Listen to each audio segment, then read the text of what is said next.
Welcome to another piano lesson with Warren. My name is Warren McPherson. Thank you for joining me. If you're new to the channel, this is the place where we talk about gospel music, Christian music, and how to play that stuff on the piano. We cover theory, we cover chords, we cover ear training, we cover technique, we cover all sorts of ideas to help you take your gospel and Christian music playing to the next level. And in today's lesson, there's going to be no difference. We're going to talk about some variations you can do on the famous 2-5-1 passing. You've probably been hearing about that for a while now, 2-5-1 passing, 2-5-1.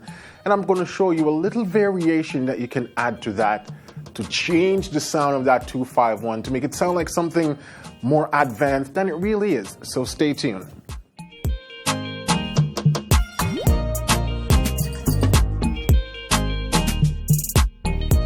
Welcome back. If you haven't hit that subscribe button and that like button yet, make sure you do that so you don't miss any content that we put up, which is fairly regular. Every week we got new videos coming out. So in today's lesson, I'm going to talk about variations on the 2-5-1 passing. To give you a little idea for those of you who are wondering, what is a 2-5-1? What is all of that? Well, we're talking about the number system. And let me give you a crash course in the number system. If we take the key of C major,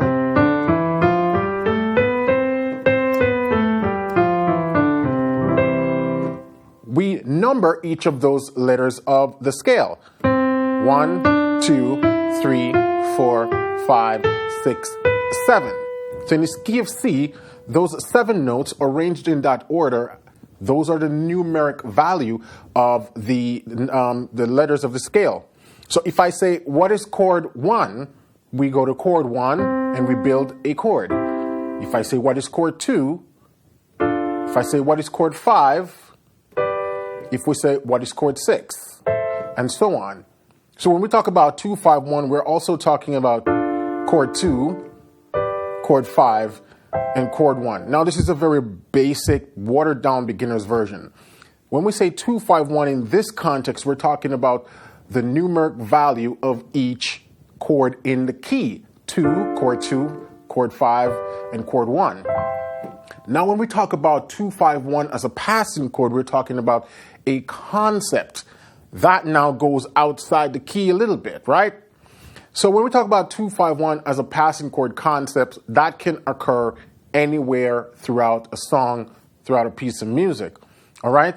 In this case, we're going to focus specifically on the 7-3-6, right?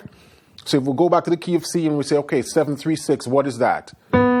This is note 7, that is note 3, and that is note 6 in the key of C.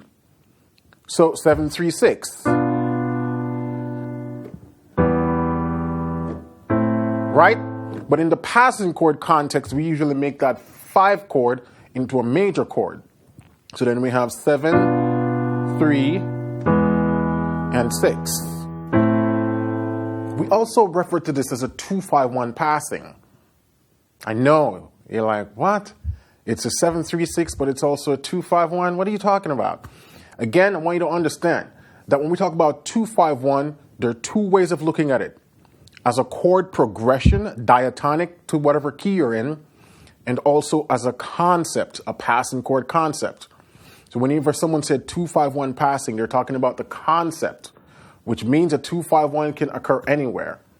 We use a 2-5-1 passing going from one chord to another, and that's why it can occur anywhere. So if I'm going from C to F, I can do a 2-5-1 passing. So then I can do 2, 5, and 1. Still take me from C to F, but now I just added some variations to the chord. My chord 2, the reason I'm calling it 2 is because it comes from the key of F major.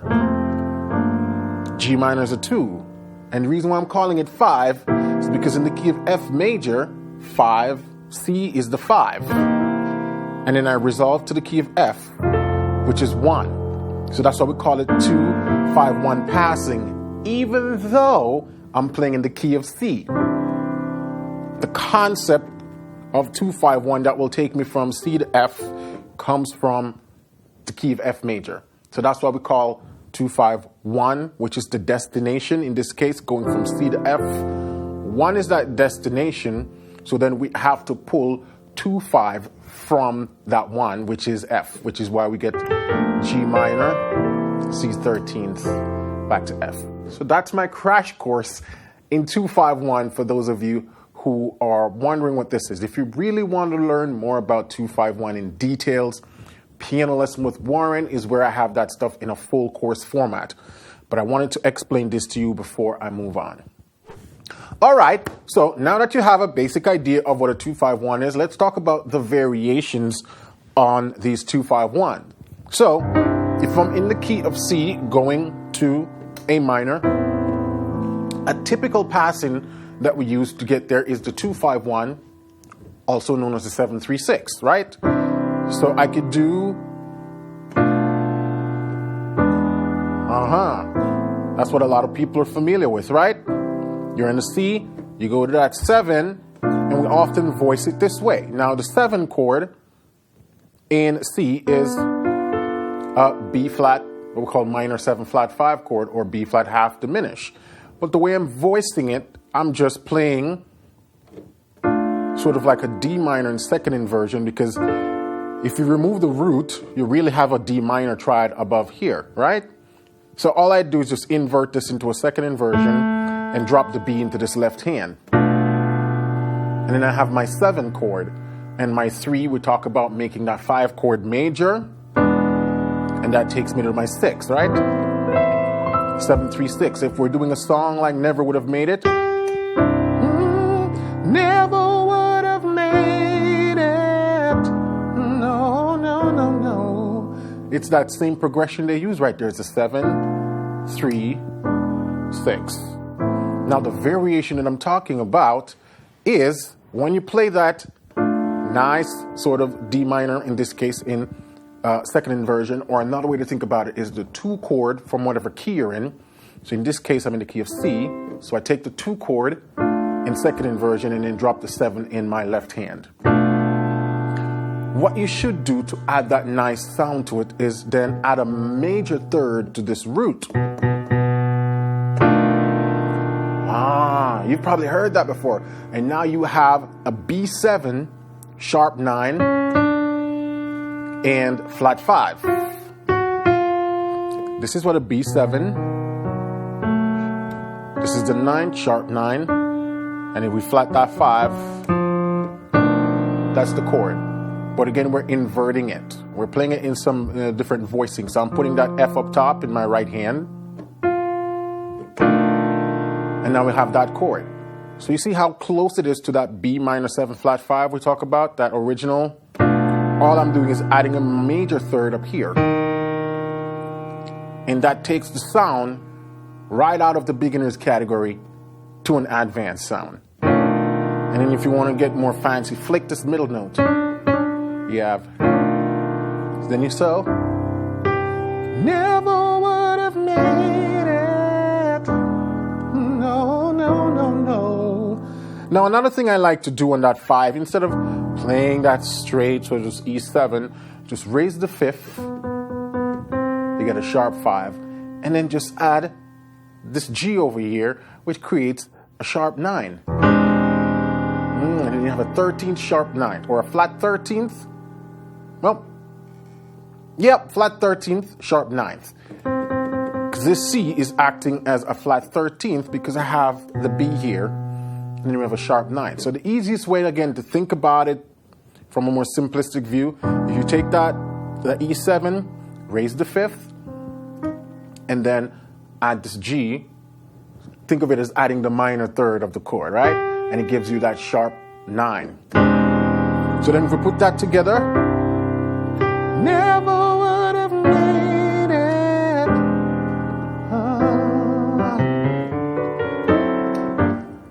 So you see how cool you can just add that nice variation to your 7 chord by simply adding that third.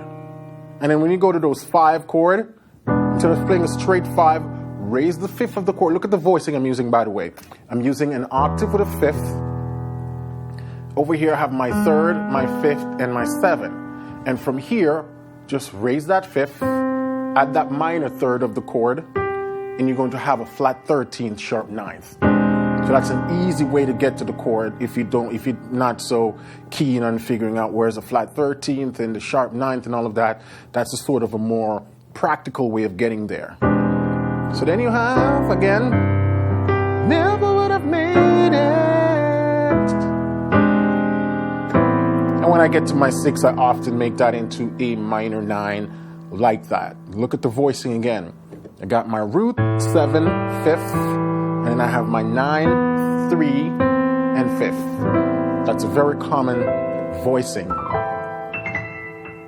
So that's the variation. So now you don't have to no longer play your 7 chord like that when you're doing a 7-3-6 or a 2-5-1 passing.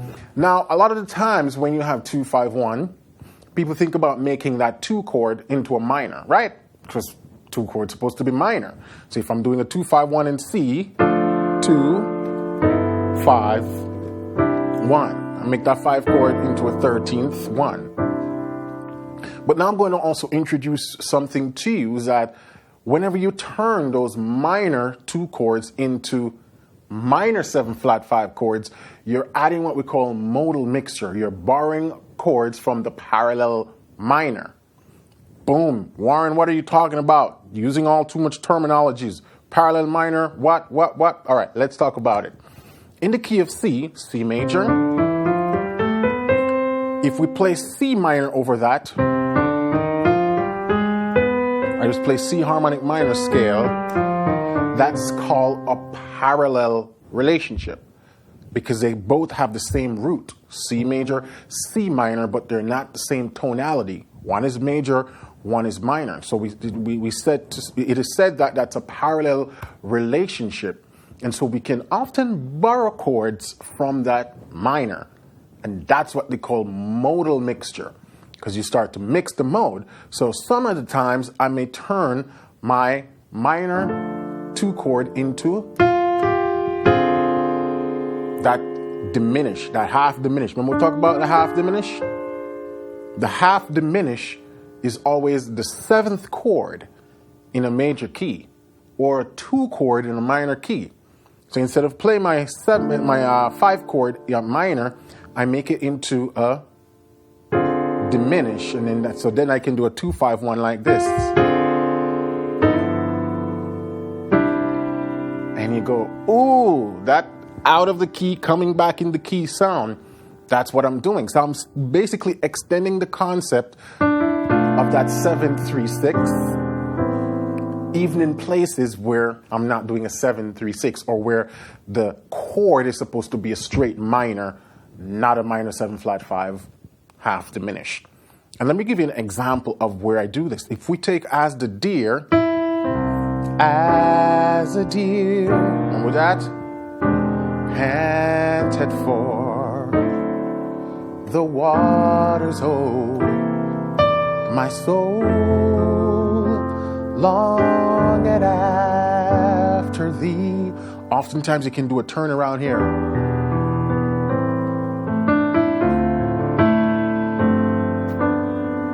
You alone, right? A turnaround, and all I'm doing is a 3, 6, 2, 5. Now, the beauty about when you have passages like this, where you have these turnaround, and especially when there's no singing happening, because there's no singing happening, right? Long and after thee.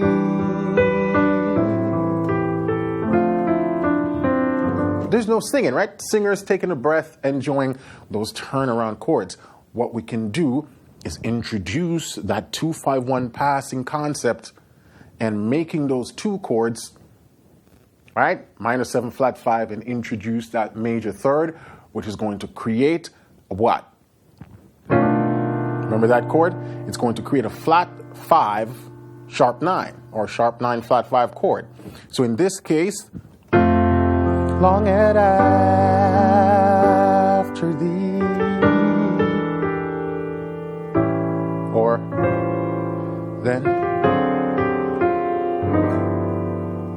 you alone are Let's do that one more time. As the deer panted for the waters, oh, my soul longed after. That's my first chord. So my 3, I'm turning into a minor 7 flat 5, but then we talk about adding that third. You see what the chord now becomes? Now I'm going to that. So think of it as this, as a 7, 3. Remember we talked about this chord? Raise the 5th, add the minor 3rd. Then instead of going to a 6 as a minor, I continue the sequence at that minor 3rd, and then in this case, then I come down to a 13th and then 5. See, if I do it in context, long and after thee,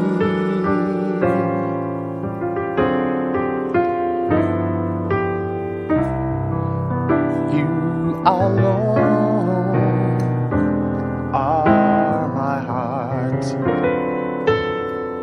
desire, and I long to worship.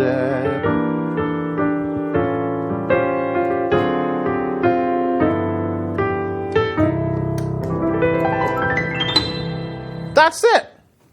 So whenever you have a 2-5-1 passing, experiment with making that 2 chord a minor 7 flat 5. In that voicing that I showed you, right? So take whatever key you're in, that 2 chord, play the 2 chord in second inversion in this right hand. If I'm in the key of F, G minor, second inversion, the 7th in this hand, then add a 3rd. And that's the easiest way to get that sound. And then when you go to that 5, right? Raise that 5th, add that minor 3rd. And in the left hand, you can play the octave with the 5th or the 1, 5th, and 7. And that's how you get that sound. As the deer panted for the waters, oh, my soul longed after thee.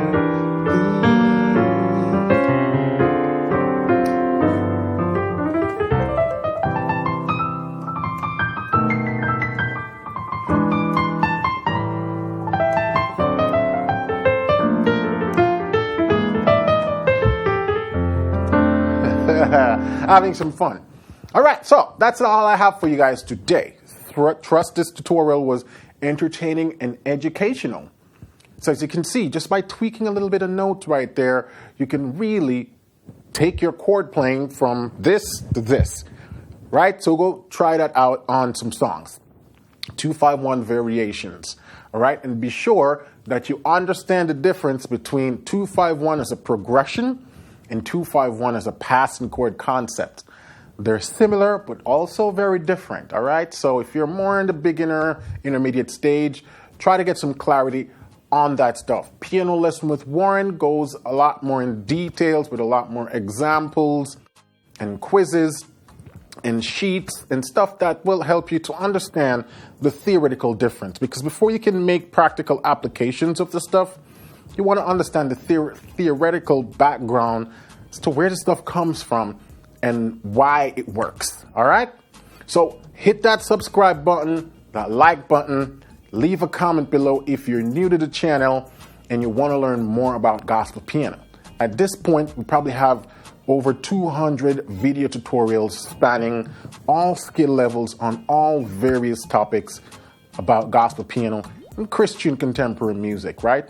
Because from time to time, we take those Christian contemporary and I show you how you can spice them up a little bit without ruining the song or taking it too far outside of its, context or nature, so to speak. All right? So keep listening, keep singing, and keep practicing because that's how you'll continue to grow as a musician. And I will catch you next week for another tutorial. Bye for now.